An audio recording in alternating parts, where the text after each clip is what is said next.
Ang susunod na programa ay rated PG. Patnubay at gabay ng magulang ay kailangan sa mga batang manonood.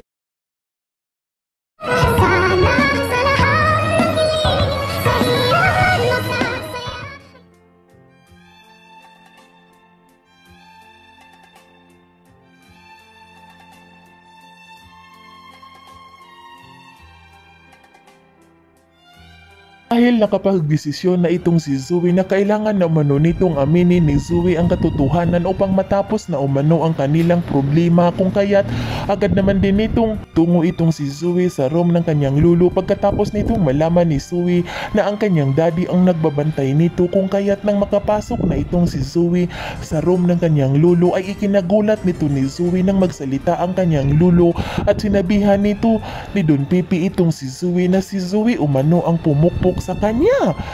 At nagsabuatan umano silang dalawa ng kanyang ina sa kadahilanan na hindi nito alam ni Zoe kung ano ang kanyang gagawin ngayong nasa kanyang harapan. At dinig na dinig nito ng kanyang daddy ang mga sinasabi ng kanyang lulu sa kadahilanan na agad naman din itong nag-isip-isip itong si Zoe nang nungaling itong si Zoe sa kanyang daddy at sinabihan nito ni Zoe ang kanyang daddy na baka resulta lamang umano sa pagkabagok ng ulo ng kanyang lulu, kung kaya't kahit ano-ano na lamang umano ang mga sinasabi nito. At agad naman din nitong sinabihan ni Zoe ang kanyang daddy na hindi umano nito magagawa ni Zoe na saktan ang kanyang lulu dahil mahal na mahal umano nito ni Zoe ang kanyang lulu.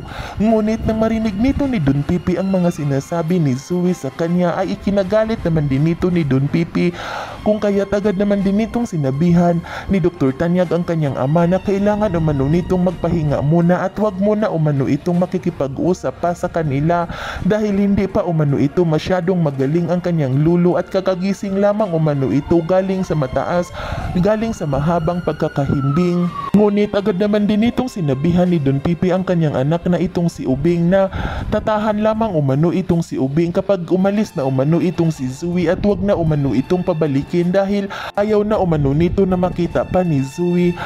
Dahil ayaw na umano nito na makita pa ni Don Pipi ang kanyang apo na hindi naman umano nito kadugo.